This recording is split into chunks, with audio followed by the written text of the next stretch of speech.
D. Cara meningkatkan kualitas akhlak. Peningkatan kualitas akhlak penting untuk mencapai kemuliaan hidup. Kualitas akhlak atau kemuliaan sudah menjadi tujuan diutusnya Nabi Muhammad SAW sesuai dengan sabdanya, "Sesungguhnya aku diutus untuk menyempurnakan akhlak yang mulia." Rasul adalah figur ideal dan contoh kepribadian utama yang bisa dijadikan teladan. Seperti dalam Quran surah Al-Ahzab ayat ke-21 yang berbunyi, A'udzubillahi minasyaitonirrajim. Bismillahirrahmanirrahim. Laqad kana lakum fi Rasulillahi uswatun hasanatun liman kana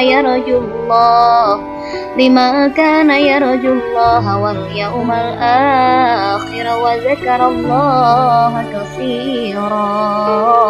Yang artinya, sesungguhnya telah ada pada diri Rasulullah itu suri teladan yang baik bagimu, yaitu bagi orang-orang yang mengharap rahmat Allah dan kedatangan hari kiamat, dan dia banyak menyebut Allah.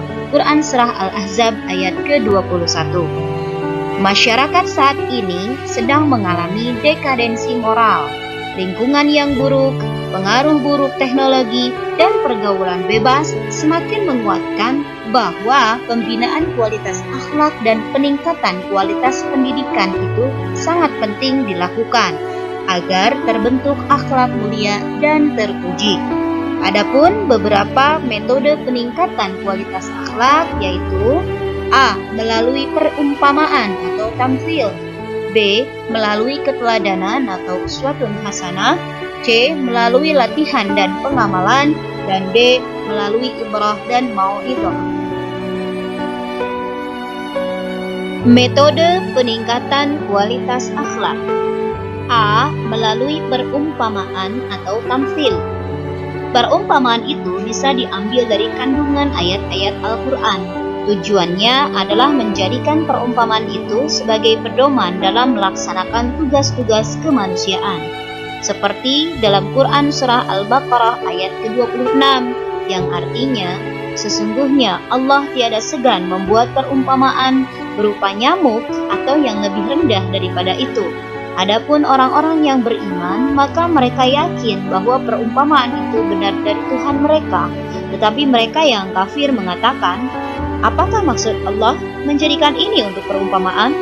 Dengan perumpamaan itu, banyak orang yang diberinya petunjuk dan tidak ada yang disesatkan Allah kecuali orang-orang yang fasik. Juga ada dalam Quran surah Al-Hajj ayat ke-73 yang di dalamnya Tuhan menerangkan bahwa berhala-berhala yang mereka sembah itu tidak dapat membuat lalat sekalipun mereka kerjakan bersama-sama. Juga ada dalam Quran surah Al-Ankabut ayat 41 yang di dalamnya Tuhan menggambarkan kelemahan-kelemahan berhala-berhala yang dijadikan oleh orang-orang musyrik itu sebagai pelindung, sama dengan lemahnya sarang laba-laba. Disesatkan oleh Allah di sini berarti bahwa orang itu sesat karena keingkarannya dan tidak mau memahami petunjuk-petunjuk Allah dalam ayat ini. Ingkar dan tidak mau memahami apa sebabnya Allah menjadi perumpamaan, maka mereka itu menjadi sesat. Perumpamaan dalam Al-Quran dijadikan sarana mendidik akhlak pribadi dan masyarakat lewat makna kesan-pesan yang tersirat dalam perumpamaan tersebut. Dengan keimanan yang kuat diharapkan akan terbentuk perilaku dan akhlak yang baik. Metode peningkatan kualitas akhlak yang kedua adalah B. Melalui keteladanan atau uswatun hasanah. Keteladanan sudah menjadi fitrah setiap orang, sehingga setiap pribadi hendaknya bisa menjadi teladan bagi yang lain untuk meningkatkan kualitas akhlak. Rasulullah adalah teladan dalam kehidupan suami istri, kesabaran menghadapi keluarganya, dan dalam mengarahkan istri-istrinya dengan baik. Seperti dalam sabda Rasulullah SAW, khairukum li ahlihi wa ana khairukum li ahli. Yang artinya, sebaik-baiknya orang di antara kalian adalah orang yang baik di antara kalian bagi keluarganya. Aku adalah orang yang paling baik di antara kalian bagi keluargaku. Hadis riwayat Ibnu Hibban. Dalam keluarga, suri teladannya adalah orang tua. Orang tua harus memberikan teladan yang baik yang akan berpengaruh pada anaknya. Di sekolah atau di madrasah, guru adalah suri teladan bagi muridnya. Jadi guru atau orang tua harus memiliki akhlak yang luhur yang diserap dari Al-Quran dan Rasulullah SAW. Islam telah menjadikan pribadi Rasul sebagai suri teladan bagi seluruh pendidik dari generasi ke generasi dan selalu aktual dalam kehidupan manusia. Setiap kita membaca riwayat kehidupan Rasul, bertambah pula kecintaan kita padanya dan tergugah pula keinginan kita untuk meneladaninya. Teladan ini bukan sekedar untuk dikagumi, namun diharapkan bisa diterapkan dalam diri sendiri sehingga dapat meniru akhlak Rasulullah. Metode peningkatan kualitas akhlak yang ketiga adalah C. Melalui latihan dan pengamalan. Islam adalah agama yang menuntut umatnya agar mengerjakan amal soleh yang diridhoi Allah, menuntut kita agar tingkah laku, naluri, dan berkehidupan dengan perilaku dan akhlak yang baik. Jadi, dibutuhkan latihan dan pengamalan.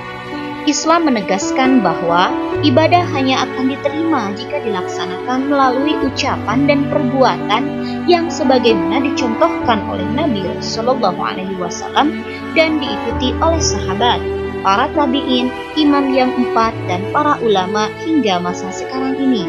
Seperti dalam firman Allah dalam Quran Surah Al-Kahfi ayat 110 yang bunyinya, A'udzubillahi minasyaitonirrajim. Bismillahirrahmanirrahim.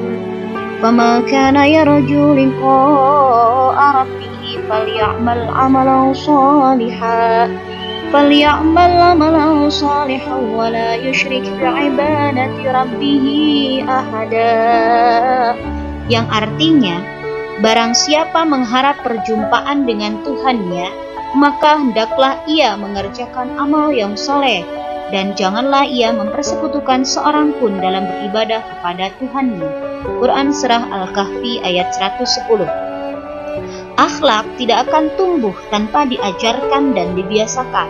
Jadi, akhlak selain sebagai ilmu, secara bertahap harus diikuti secara terus-menerus dalam bentuk pengamalannya, baik di rumah, di sekolah, maupun di masyarakat. Rasulullah dalam banyak hadisnya memberikan pelajaran melalui latihan dan pengajaran, sebagaimana Rasul sholat dan wudhu yang langsung dipraktekkan dan para sahabat diminta untuk menirukan. Latihan dan pengamalan bisa diterapkan di madrasah atau di rumah, seperti halnya orang tua melakukan gerakan sholat dan wudhu dengan sempurna, kemudian anak-anak dan muridnya menirukan. Jika latihan dan pengamalan yang baik dilakukan secara istiqomah atau terus-menerus, akan melahirkan suatu masyarakat yang berakhlak dan berbudi pekerti yang baik. Metode peningkatan kualitas akhlak yang keempat adalah D. Melalui ibrah dan mau'idhah. 1. Peningkatan kualitas akhlak melalui ibrah. Ibrah artinya kondisi yang memungkinkan orang bisa sampai dari pengetahuan yang konkret kepada pengetahuan yang abstrak. Maksudnya adalah perenungan dan tafakkur. Ibrah dan i'tibar ialah suatu kondisi psikis yang menyampaikan manusia untuk mengetahui intisari sesuatu perkara yang disaksikan, diperhatikan, dan diputuskan oleh manusia secara nalar, sehingga kesimpulannya dapat didorong oleh hati menjadi tunduk kepadanya, kemudian mendorong untuk berperilaku yang baik. Dalam Al-Quran banyak sekali ayat-ayat yang bisa kita jadikan ibrah. Di antaranya adalah melalui kisah-kisah, seperti salah satunya dalam Quran Surah Yusuf ayat ke-111, yang artinya sesungguhnya pada kisah-kisah mereka itu terdapat pengajaran bagi orang-orang yang mempunyai akal. Al-Quran itu bukanlah cerita yang dibuat-buat, akan tetapi membenarkan kitab-kitab yang sebelumnya dan menjelaskan segala sesuatu dan sebagai petunjuk dan rahmat bagi kaum yang beriman. Quran Surah Yusuf ayat 111. Ayat di atas dapat menegaskan kisah tentang Nabi Yusuf. Bisa dijadikan pelajaran. Nabi Yusuf yang sempat dianiaya oleh saudaranya lalu menjadi hamba sahaya, beliau lebih memilih penjara daripada fitnah tuannya. Sehingga Allah karuniakan keberhasilan menjadi raja dengan perhiasan akhlaknya yang mulia. Firman Allah yang lain ada dalam Quran Surah Al-Nahl ayat 66-67 yang artinya, dan sesungguhnya pada binatang ternak itu benar-benar terdapat pelajaran bagi kamu. Kami memberimu minum dari apa yang berada dalam perutnya berupa susu yang bersih di antara tahi dan lalat dan darah yang mudah ditelan bagi orang-orang yang meminumnya. Dan dari buah korma dan anggur kamu buat minuman yang memabukkan dan rezeki yang baik. Sesungguhnya pada yang demikian itu benar-benar terdapat tanda-tanda kebesaran Allah bagi orang yang memikirkan. Peran orang tua atau pendidik dalam hal ini adalah berusaha melatih anak-anak untuk merenungkan keajaiban yang diciptakan Allah, terutama yang ada di sekitar kita, sehingga membawa kepribadian anak yang baik dan semakin mengakui kebesaran dan kekuasaan Allah Subhanahu wa Ta'ala. 2. Peningkatan kualitas akhlak melalui mau'idhah. Peningkatan kualitas akhlak melalui mau'idhah maksudnya adalah pemberian nasihat dan pengingatan akan kebaikan dan kebenaran dengan cara-cara yang baik dan menyentuh. Seperti dalam Quran Surah Al-Baqarah ayat 232 yang berbunyi, A'udzubillahi minasyaitonirrajim, Bismillahirrahmanirrahim. Dzalika yu'adu bihi man kana minkum yu'minu billahi wal yawmil akhir. Yang artinya, itulah yang dinasihatkan kepada orang-orang yang beriman di antara kamu kepada Allah dan hari kemudian. Jiwa ikhlas orang yang memberi nasihat sangatlah penting bagi keberhasilan apa yang dinasihatkan. Sebab inilah yang dicontohkan oleh Nabi Shallallahu Alaihi Wasallam dan para rasul yang lainnya dalam menyampaikan risalahnya. Selain jiwa yang ikhlas, nasihat itu juga harus dilakukan secara berulang kali untuk menggerakkan orang lain melakukan perbuatan baik. Saling menasihati juga diperintahkan oleh Allah dalam kehidupan ini.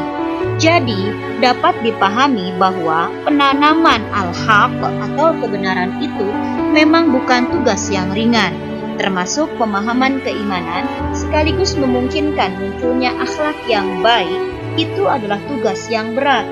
Karena itu, perilaku-perilaku atau pelaku-pelaku pemberi nasihat harus sabar dan tidak bosan-bosan untuk terus saling menasehati di antara sesama